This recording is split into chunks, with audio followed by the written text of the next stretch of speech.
Record. Okay, so back to the lecture everyone. I think पहला session record नहीं हुआ है, so unfortunately जो लोग नहीं आए उनके लिए वो रिकॉर्ड नहीं हो सका. I don't know, I did try to press it, I think वो recording का बटन प्रेस नहीं हो. Fine, moving forward. So जो भी annual produce है of land and labor of the society, that would be our wealth. ठीक है, according to Adam Smith again. अगर यहाँ पर जो प्रोड्यूस है ये बेसिकली यू कैन से आपकी नीड्स और आपकी वांट्स को फुलफिल करने का एक तरीका है. ठीक है, इसका जो यूज का वर्ड प्रोड्यूस का यूज करने का मकसद है वो है यूटिलिटी. जो भी प्रोड्यूस से आप कोई ना कोई यूटिलिटी डिराइव करेंगे, कोई ना कोई बेनिफिट डिराइव कर रहे होंगे. ठीक है, तो इसके अंदर कोई सरप्लस, कोई जैसे कि जिसको आप इन्वेस्ट कर सकें, जो आपके पास ओवर कंजम्पशन हो आप उसको इन्वेस्ट कर सकें, सेव कर सकें, उसकी डिस्कशन इसमें नहीं है. Concentration of wealth is also a problem for the human society. It has been proven time and again in history that disparity of wealth led to revolution and the confiscation of wealth and lives by the indigent poor. तो it is very popular. आपको French revolution के बारे में सारी दुनिया जानती है कि जब लोगों के पास खाने के लिए रोटी नहीं थी, ब्रेड नहीं थी, तो जो मलिका थी वो उनको कह रही थी कि जी अगर आपको ब्रेड नहीं मिलती तो आप केक खाएं. ये जो हमारे यहाँ बड़ा पॉपुलर नारा है ना कि जी रोटी नहीं मिलती तो ब्रेड डबल रोटी खाएं, तो सर ये जो बेनजीर भुट्टो फ्रेंच ने बोला था. रेवोल्यूशन से लिया गया है. और ऐसे ही मजाक उड़ाने की वजह से फिर फ्रेंच रेवोल्यूशन आई थी, एंड दैट वाज ब्लडी. जब गरीब के पास कुछ भी नहीं था और एफिलेंट जो थे जी, गोल्ड के महल हैं, गोल्ड का चम्मच बनाया हुआ है, गोल्ड की प्लेट रखी हुई है, तो फिर उसका रिजल्ट उन्होंने देखा जी इसने अच्छे कपड़े पहने हुए ना, उठा के ले आओ इसको. या दैट इज अफेक्ट. इसने अच्छे कपड़े पहने हुए हैं, ये अमीर है, इसका बड़ा घर है, ये महल में रहता है, सारे ऐसे लोगों को उठाकर लाते थे, गिलेटिन लगी हुई थी, गिलेटिन में रख के सबके सर अलग करते जा रहे हैं. This is affect. ये एक्चुअली हुआ है फ्रेंच रेवोल्यूशन के अंदर. हजारों लोग जितने अमीर थे उन्होंने सारों को पकड़ा, बारी बारी गिलेटिन लगी हुई थी, उन्होंने कहा जी इतने सारे लोगों का सर कैसे चॉप करना है, गिलेटिन लगाओ भाई. गिलेटिन लगाई है, बस हर बार छोड़ देते थे, फिर दोबारा उठा के फिर दोबारा छोड़ देते अगला बंदा लगा के. And this is a fact. आप फ्रेंच रेवोल्यूशन पढ़ के देख लें. So poverty was the cause of the French revolution. Inequality in the distribution of wealth. That is why इस्लाम का जो प्रिंसिपल है वो वेल्थ डिस्ट्रीब्यूशन का है, वेल्थ सर्कुलेशन का है, और concentration in a few hands इसको डिस्करेज किया गया है. और इसका सबसे आसान तरीका मैंने आपको, आप वेल्थ एक्यूमुलेट कर सकते हैं, आप बड़े बड़े लोग दुनिया के उनके जितनी वेल्थ एक्यूमुलेट कर सकते, लेकिन जब आपको उसके ऊपर ज़कात देनी पड़ेगी तो ऑटोमेटिकली आपकी वेल्थ में से एक सर्कुलेशन हो जाएगी. ऑटोमेटिकली आपने ज़कात दी और ये तो मिनिमम है. फिर सदकात, खैरात, सोशल कॉजेस के लिए आपने आपकी ऑर्गेनाइजेशंस ने देना है, तो ऑटोमेटिकली एक अच्छी खासी अमाउंट रीसर्कुलेट हो जाएगी इन द सोसाइटी. और इस्लामिक प्रिंसिपल भी यही है कि wealth should circulate in the society like blood in the human body. अगर नहीं सर्कुलेट करेगी तो that will become a problem. जैसे कि ब्लड का क्लॉट कभी बॉडी में हो जाता है, it becomes a problem for that part of the body. Same happens in the society. आज भी दुनिया में दुनिया की 50% से ज्यादा वेल्थ दुनिया के सिर्फ 1% लोगों के पास है. 50% से ज्यादा वेल्थ सिर्फ 1% लोगों के पास. This is a fact. तो जो बॉटम के 50% है और जो टॉप 20% है वो तकरीबन 80% ऑफ वर्ल्ड्स वेल्थ और रिसोर्सेज के ऊपर काबिज हैं. और उसके नीचे के 80% सिर्फ 20% वर्ल्ड के रिसोर्सेज और वेल्थ को यूज करते हैं. So that is where all this trouble and all this issues of the society come from. तो इस्लाम ने इसका अच्छा एक सिस्टम दिया आपको ज़कात का, जिसके थ्रू आपको मैंडेटरी तौर के ऊपर अपनी वेल्थ का जो आप यूज नहीं कर रहे एक पोर्शन हर साल डोनेट करना है. और हर साल अगर आपकी वो वेल्थ आपकी थोड़ी कम होती जाएगी और ये सोसाइटी में सर्कुलेट होती रहेगी. और वेल्थ इंसान एक्यूमुलेट ही क्यों करता है?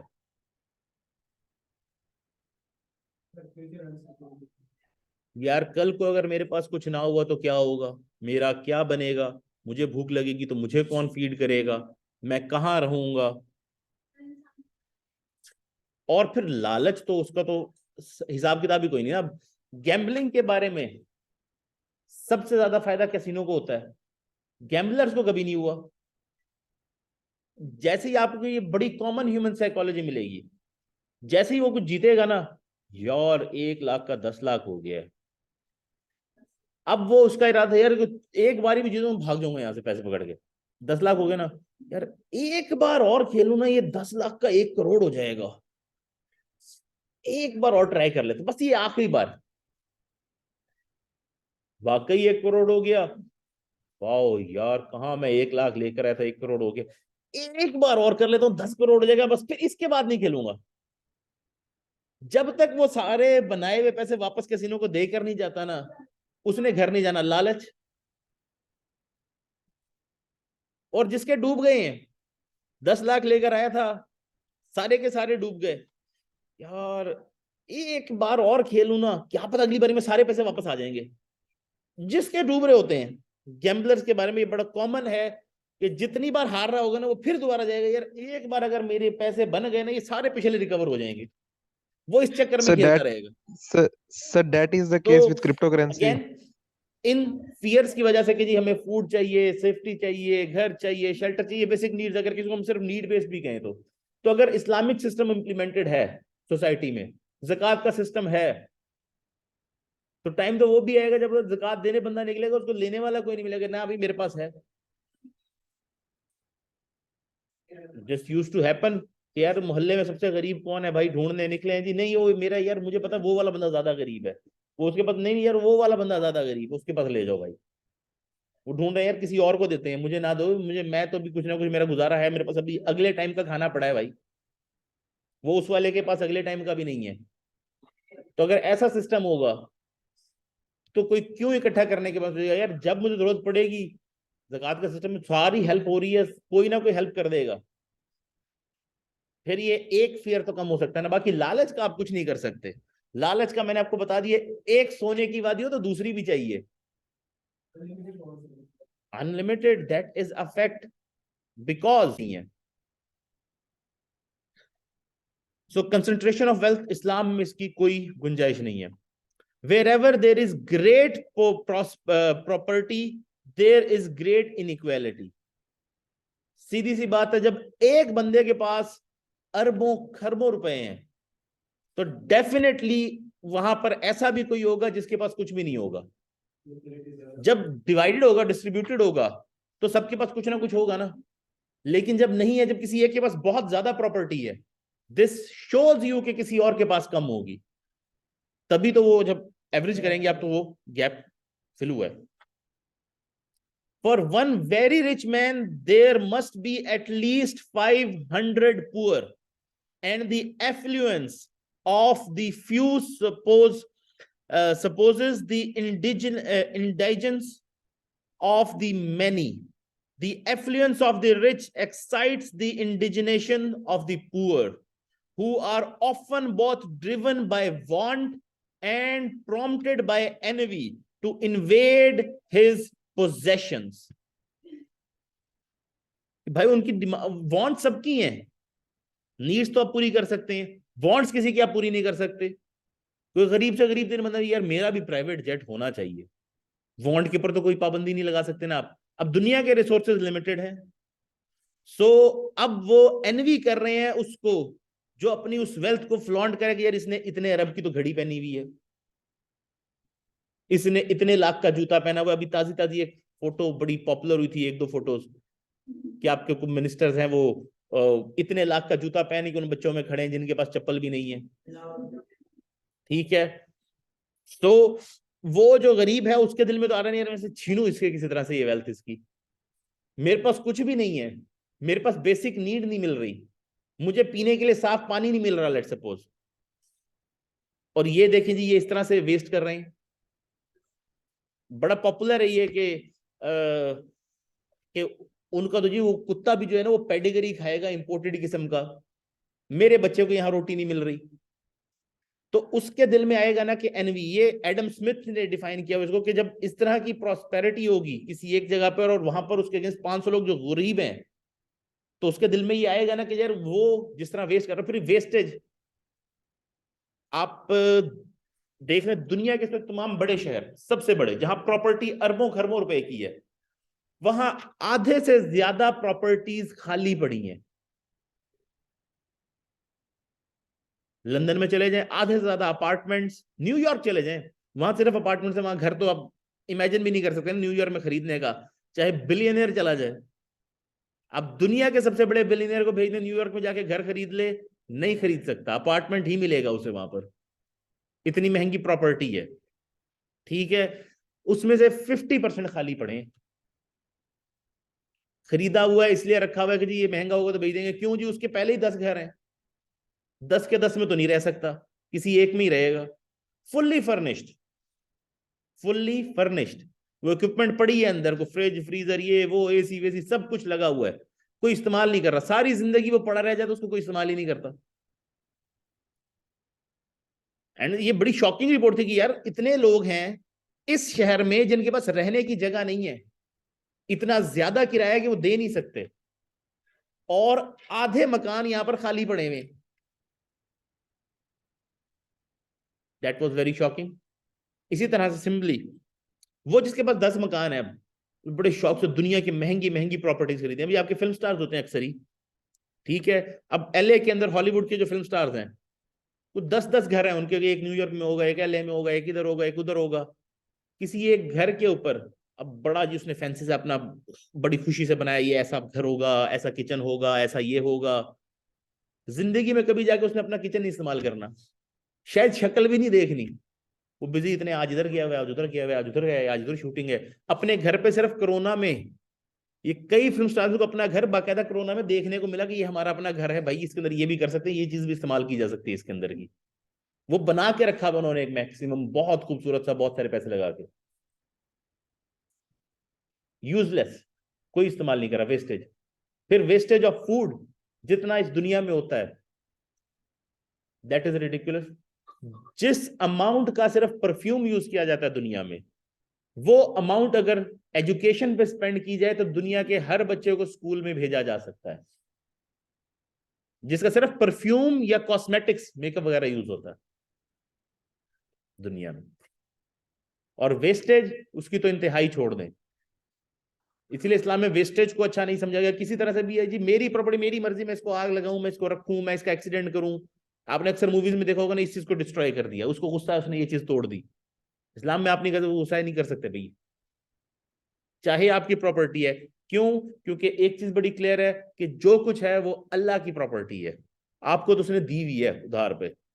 और इसके बारे में अल्लाह सुब्हानहू तआला बड़ा क्लियरली कुरान पाक के अंदर कहते हैं जी कि ये जो दाना है जमीन में तुमने बोया, इसको उगाया किसने? तुमने उगाया या मैंने उगाया? अगर उगा सकते तो उगा के दिखा दो, 100 बीज बो के देख लें आप जमीन के अंदर। अगर अल्लाह सुब्हानहू तआला नहीं चाहता ना, आप कुछ नहीं, आप करते हैं क्या बीज बोने के बाद? कुछ भी नहीं। किसान है, उसने बीज बोया, उसके बाद क्या करता है? जाके आराम से सो जाता है भाई। पानी भी कभी बारिश का आ रहा है, कभी नहर का आ रहा है, चले पानी लगा दिया उसने। उस बीज को प्लांट बनाने में उसने क्या किया? Get it? और फिर उस प्लांट पे फ्रूट लगाने में उसने क्या किया? और वो पूरी फसल उसकी है जी। जबकि अल्लाह ताला कहता है ये तो मैं उगाता हूं, ये तो मेरी एसेट्स हैं, मैंने तुम्हें दिए हैं, तुमने आगे डिस्ट्रीब्यूट करने हैं जिस हिसाब से मैंने तुम्हें कहा है, अपने हिसाब से। So again you should be very clear about this के वेल्थ किस तरह से डिस्ट्रीब्यूट होनी चाहिए।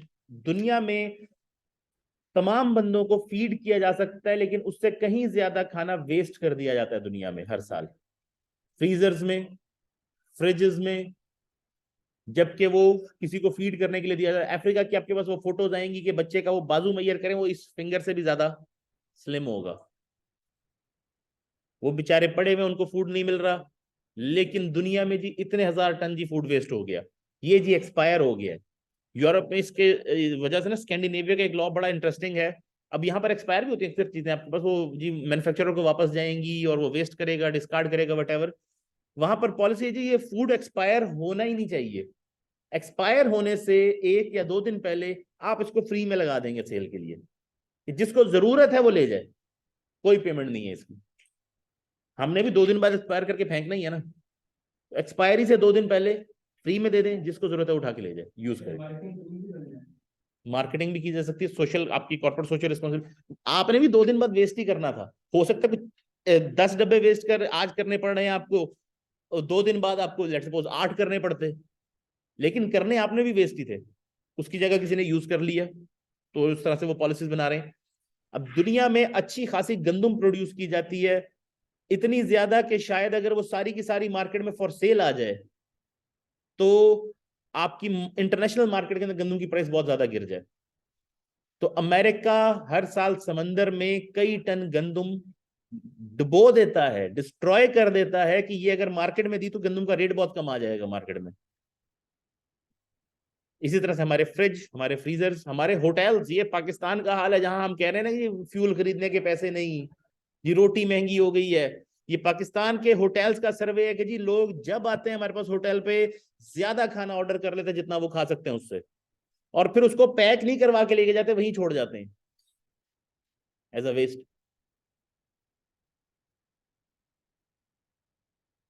ओके,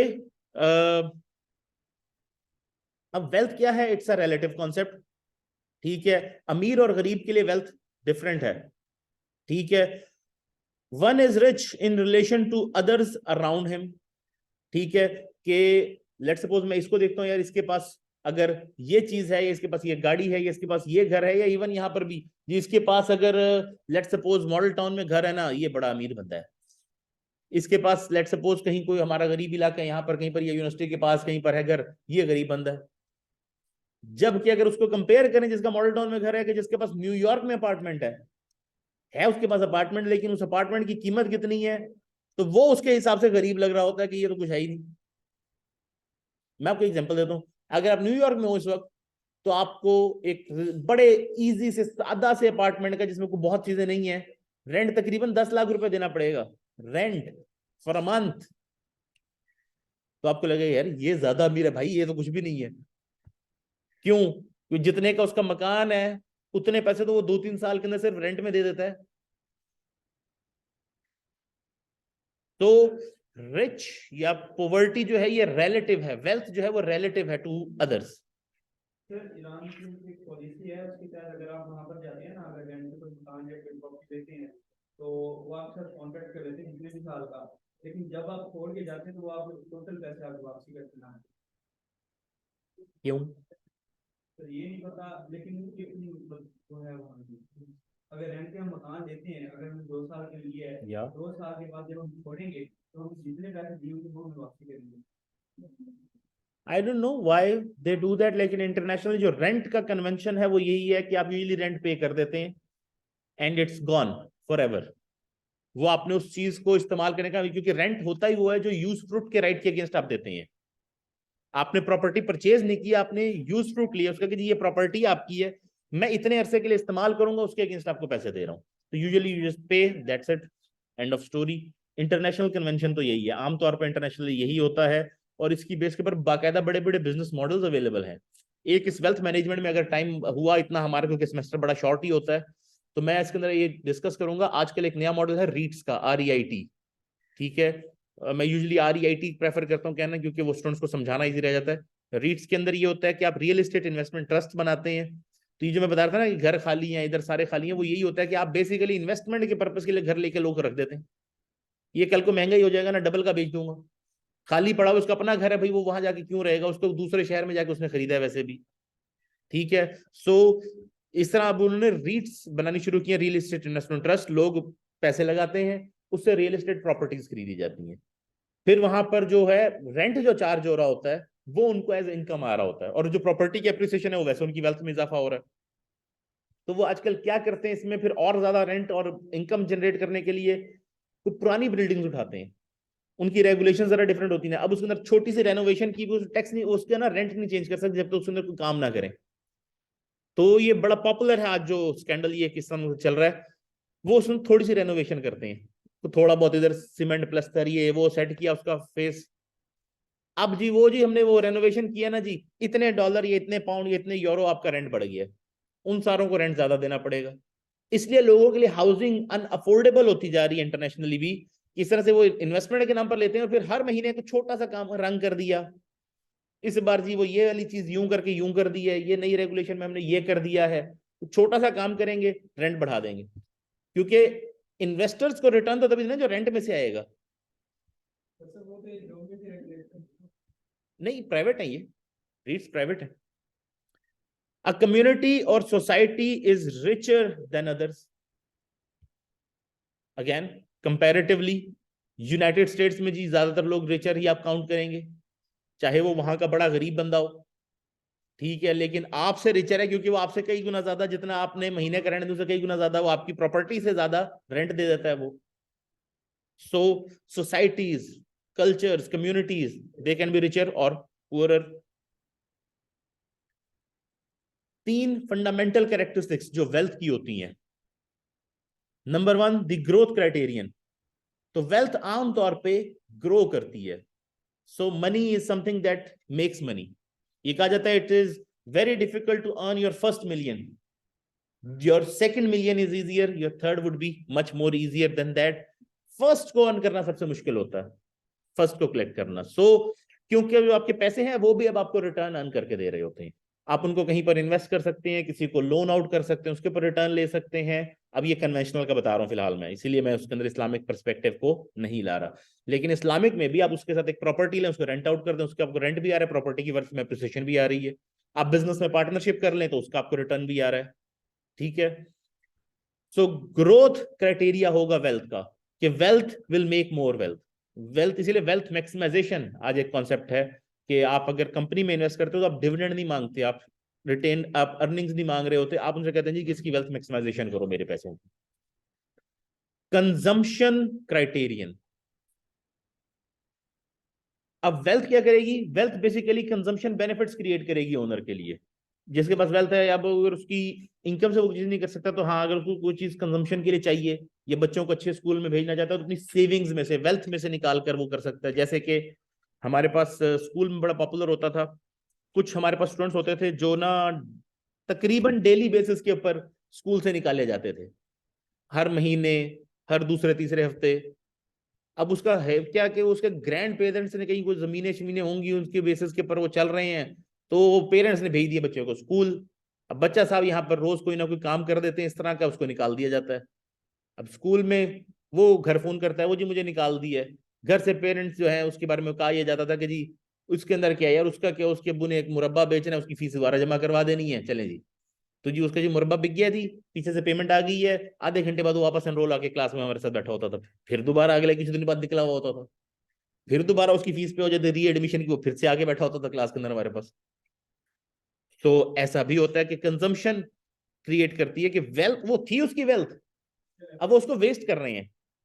आखिर कैसे लोग बड़े अमीर हैं, वो आखिरकार आप देखते हैं जी उसके बच्चे के टाइम पे उसके पास कुछ भी नहीं बचा, वो कि उसको वो वेल्थ संभालनी नहीं है, उसने उसको कंजम्पशन में लगा दिया कि जी इतनी वेल्थ क्या करना है, कंज्यूम करें। जैसे कि मेरे पास एक एग्जांपल है, ये एक रियल लाइफ एग्जांपल है।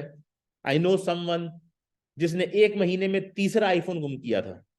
आजकल तो खैर बहुत ही महंगा है, उस दौर में भी वो कंपैरेटिवली बहुत महंगा था। तो वो महीने के अंदर को तीसरा आईफोन था उसका जो गुम हो गया था या चोरी हो गया था जैसे कहेंगे हम, इतना केयरलेसली वो यूज कर रहा था, उसको कोई फर्क उससे भी नहीं पड़ता था। वही मुरब्बों वाला मामला था, तो वो आराम से उसने उससे रिकवर कर लेना उस वेल्थ के अंदर।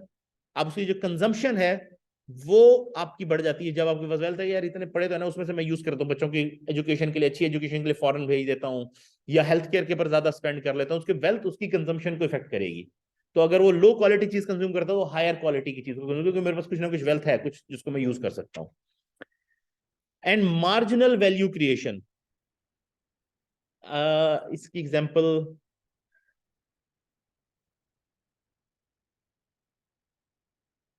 क्या एग्जांपल दूं, मार्जिनल वैल्यू क्रिएशन की एग्जांपल,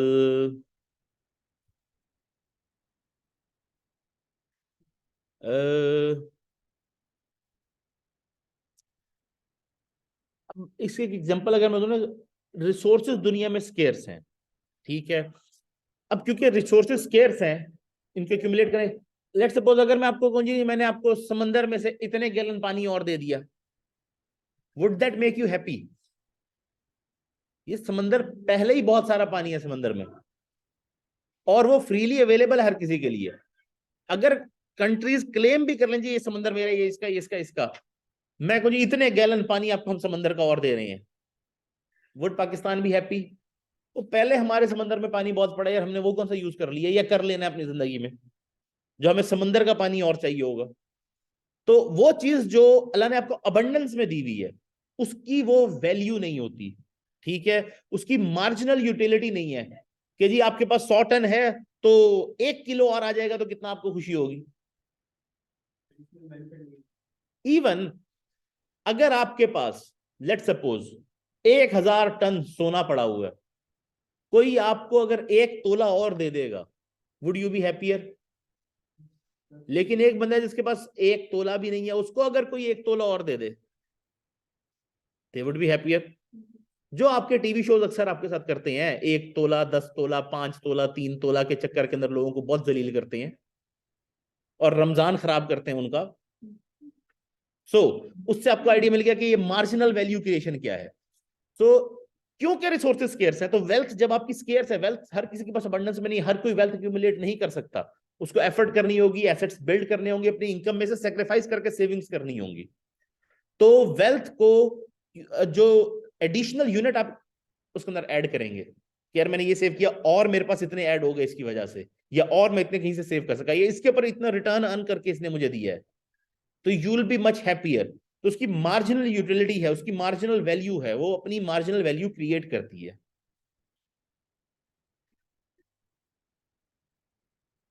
तीन इंपॉर्टेंट कंसिडरेशन जब आप वेल्थ एक्यूमुलेट करते हैं उसके अंदर, नंबर 1 कंजम्पशन, क्योंकि कंजम्पशन को सेक्रीफाइस किए बगैर आप वेल्थ एक्यूमुलेट नहीं कर सकते, you have to sacrifice your consumption. Secondly you will have to save, अब यानी आप कंज्यूम करते रहेंगे तो आप वेल्थ एक्यूमुलेट नहीं कर सकते। जितनी मेरी इनकम आई मैंने कंज्यूम कर ली, उल्टा किसी से उधार लेकर भी कंज्यूम कर ले, तो मैं वेल्थ तो एक्यूमुलेट नहीं कर सकता किसी भी केस के अंदर।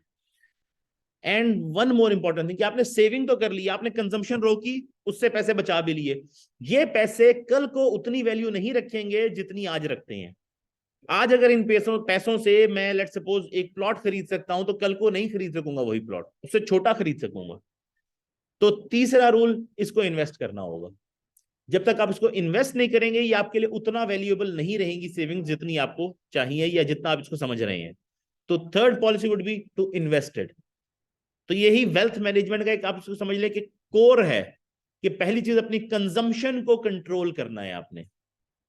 कंजम्पशन, इंसान की नीड्स बहुत सारी होती है। अब आपको एग्जांपल दे देता हूं इसके लिए।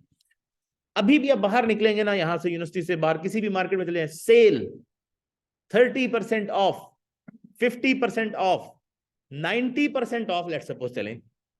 ऑल तो मुझे 70 ऑफ वाले के ऊपर भी कभी कुछ नहीं मिला।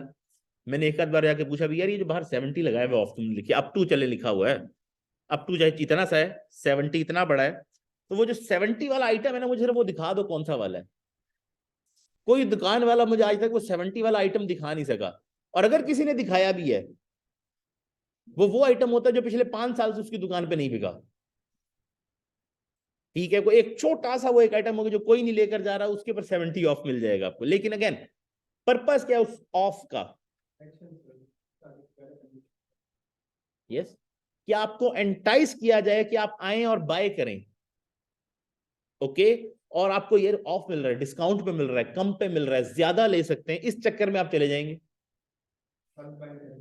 बाइंग कर लेंगे, उस चीज को बाय कर लेंगे जिसकी अभी आपको जरूरत भी नहीं है, या कभी शायद जरूरत पड़े भी ना, यार सस्ता मिल रहा है ना ले लेते हैं। ये बड़ा कॉमन है, इंटरनेशनली ये बड़ा कॉमन है, लोग जाकर बिला वजह सेल्स एक्स्ट्रा चीजें खरीद लेते हैं। और फिर कुछ चीजों के अंदर वैसे भी, हमारे पास यहाँ पर एक दुकान खुली थी मिनीसो, सो मैं जब भी गया हूं वहां पर, वो ये इतने का इतने आइटम वो सारे ले लिए। तो जब बिल करवाया, मैंने कहा यार ये एक बात बताओ, ये घर जाके उसको जब मैंने अपनी वाइफ को चेक करवाया ना कभी भी, मैंने ये इन सब का करना क्या है? क्यूट है, उसको खरीदने की वजह क्यूट, ये यार क्यूट बहुत है एक्चुअली, इस वजह से खरीदना है। अदरवाइज उसकी यूटिलिटी कोई नहीं है 90% चीजों की, वो क्यूट बहुत है actually. So you get the idea. तो कंजम्पशन को कंट्रोल करना एक बड़ी एफर्ट वाला काम है। मेरा तो दिल करेगा यार ये भी चीज ले लूं, ये भी ले लूं, ये भी ज्यादा बेनिफिशियल है, लेकिन मुझे उसे कंट्रोल करना होगा। सेकंड रूल, सेविंग करनी है उसको, आप अगेन कर लिया है तो हमारे पास यहाँ पर आए काम पॉलिसी है, आपने ये देखा होगा कमेटी सिस्टम जो है। अब उसमें हम क्या करते हैं, किसी काम के लिए हमें चाहिए, उसके लिए या तो हमने पहले मिल गया तो स्पेंड कर लिया, बाद में उसकी पेमेंट करते जा रहे हैं, या फिर आया तो उसको स्पेंड कर दिया फौरन ही। अब वो मैं उसे सेविंग काउंट ही नहीं करता किसी की। वो कमेटी आप डालते हैं, वो पैसे जैसे ही आए ना, सबसे पहले ये चीज खरीद लो जाके यार, फिर कंजम्पशन में लेगा उस सेविंग को। तो सेविंग को सेविंग की तरह ट्रीट किया जाएगा कि ये सेविंग ही है, ये मेरे किसी काम और पर्पस के लिए आने वाली है, ये मेरी कंजम्पशन के काम नहीं आनी चाहिए। वो जी कमेटी डाल के ना मैंने मोटरसाइकिल ले लिया, कमेटी डाल के मैंने ये चीज ले ली, भाई वो उसकी सेविंग वाला पर्पस ही मर गया उसका सारा, जब आपने उससे कंजम्पशन कर ली है। और थर्ड, कमेटी डालने के अगेंस्ट मेरी दूसरी रीजन कि वो आपको रिटर्न कोई नहीं दे रही। आप पैसे इकट्ठे करते जा रहे हैं, उसके बाद आपको रिटर्न तो कोई नहीं आ रहा। तो पैसों को इन्वेस्ट किया जाना चाहिए, राधा ने इकट्ठे करके इसको पकड़ा दिया, अभी इकट्ठे करके इसको पकड़ा दिया, अभी इकट्ठे करके इसको पकड़ा दिया। Makes little sense to me. भाई उसको कम इन्वेस्ट करो, उसके ऊपर को 4 रुपए का रिटर्न तो आएगा ना तुम्हें। तुम्हें तो वही वेल्थ मिल रही है और पेमेंट तुम उसकी 3 साल तक करते जा रहे हो, चाहे तुम्हें पहले दिन मिल गई है। अब किस्मत वाला है ना, किसी को पहले दिन मिली, किसी को लास्ट डे पे मिली है, लेकिन वो 3 साल तक पेमेंट कर रहा है, उसकी रिटर्न उसके ऊपर उसको कोई नहीं मिल रहा। Makes little sense. So invest किया जाएगा, पैसों को पड़ा नहीं रहने दिया जाएगा। इन्वेस्टमेंट के फिर बहुत सारे एवेन्यूज है, अब हम इसके अंदर बाद में फिर लेटर ऑन जो है वो इन्वेस्टमेंट के एवेन्यूज को ही देख रहे होंगे। Wealth is important in human life. Man has developed various means to generate more wealth. ठीक है, कि जिस तरह भी पॉसिबल हो ज्यादा से ज्यादा वेल्थ में एक्यूमुलेट करूं। This can be done by various means, increasingly size of the workforce, production efficiency, resource endowments, inventions, innovations, availability of capital बहुत बड़ा एक फैक्टर बन जाता है इसके अंदर, कि आपने आपकी प्रोडक्शन की फैसिलिटी थी, वहां पर जो आपका रॉ मटेरियल यूज हो रहा है वो बहुत सारा वेस्ट हो जाता था। अब आपने देखा यार ये जो इसका कटिंग का मेथड है ना, इसकी वजह से ये वेस्ट हो रहा है, इसमें इतना गैप होना ही नहीं चाहिए, इसके गैप को इस तरह से मैनेज किया जा सकता है। तो आपने उसकी वेस्टेज कम कर ली, आप वेल्थ और ज्यादा एक्यूमुलेट करेंगे क्योंकि आपकी वेस्टेज कम हो गई। ठीक है, तो प्रोडक्शन में एफिशिएंसी, ये बंदा जी ये काम करता है, ये 10 की जगह 20 यूनिट बना सकते हैं, 10 क्यों बनाता है, इसे को 20 बनाएगा, इसको मोटिवेट किया जाए 20 बनाने के लिए। अब वो जब 20 बना रहा है तो उससे वेल्थ आपकी एक्यूमुलेट हो रही है ना। ठीक है, तो और फिर इनोवेशंस, इन्वेंशंस, अगर आज भी हम घोड़ों पे ही काम चला रहे होते तो ये इकोनॉमिक स्ट्रक्चर तो नहीं बन सकते थे। तो फिर आज आपको खाने के लिए गंदम पूरी नहीं हो सकती थी पूरी दुनिया की, अगर बैल और हल के पर ही काम चलाना था तो आपने। और हम तो अभी ट्रैक्टर यूज करते हैं भाई, आज से 100 साल पुरानी टेक्नोलॉजी आई थिंक। और हमारी प्रोडक्शन का हाल ये है कि जी हम अपने आप को एग्रीकल्चरल कंट्री कहकर भी गंदम सारी बाहर से खरीदते हैं। और आपको बेचता कौन है, टेक्नोलॉजी में इनोवेशन करने वाली कंट्रीज। यूक्रेन से जी आपको पाकिस्तान जैसे एग्रीकल्चरल कंट्री को गंदम आ रही है, और हमारे पास लेबर भी सस्ती, हम ट्रैक्टर भी इतने साल पुराना यूज कर रहे हैं। वो एक खेत के ऊपर सिर्फ कल्टीवेशन को उतारने के लिए हमारे पास तो लेबर लग जाते हैं, हजारों के हिसाब से लेबर चली जाती है। गांव जा रहे हैं हमने जी वो गंदम की कटाई का काम करना है, वो हजारों एकड़। अब ये आपके खेत भी फिर यहां से शुरू हुआ वहां खत्म हो गया, वहां से उसका शुरू हुआ वहां खत्म हो गया। आप किसी भी यूरोपियन कंट्री का देख लें या जहां से आपकी गंदम आती है वहां देख लें, यूक्रेन के खेत देख लें, ये यहां से आपने खेत देखना शुरू किया, जहां तक आप देख रहे हैं वो सिर्फ गंदम का ही खेत चल रहा है। इस डायरेक्शन में भी, इस डायरेक्शन में भी, इस डायरेक्शन के अंदर भी, हर डायरेक्शन के अंदर आपका अपना ही खेत चल रहा है वो। तो उस मैसिव खेत को कल्टीवेट करने, उसके ऊपर से हार्वेस्टिंग करने के लिए जो मशीन यूज होती है वो लाखों यूरोज की आती है। तो लाखों यूरोज की मशीन इस्तेमाल करके हार्वेस्टिंग करते हैं उस खेत की। सिर्फ आप मुफ्त में फ्री लेबर लगा के हार्वेस्टिंग करते हैं, फिर भी आपसे सस्ती पड़ती है उनको, लाखों यूरोज की मशीन लगाने के बावजूद। और एक नहीं कई लगती हैं वो, और हर साल वो नहीं आती है। और कितनी बड़ी है, ये आपके इस कमरे की हाइट से भी बड़ी वो मशीन होती है एक, जो हार्वेस्टिंग का काम कर रही है सिर्फ।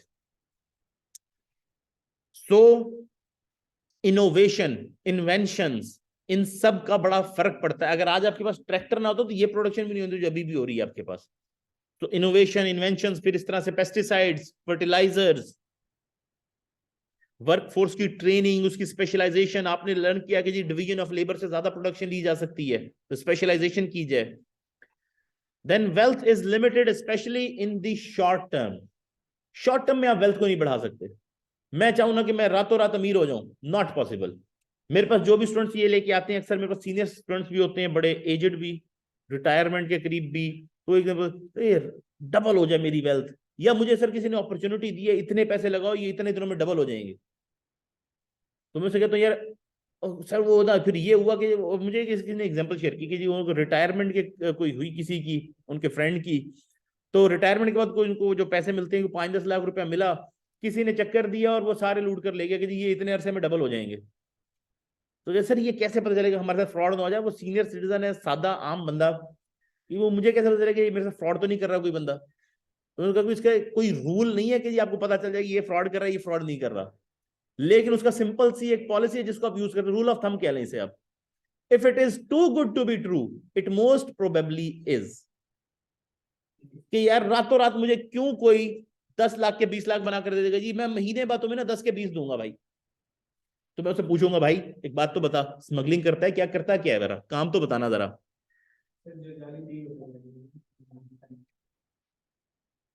और ये सारे पॉन्जी स्कीम्स हैं।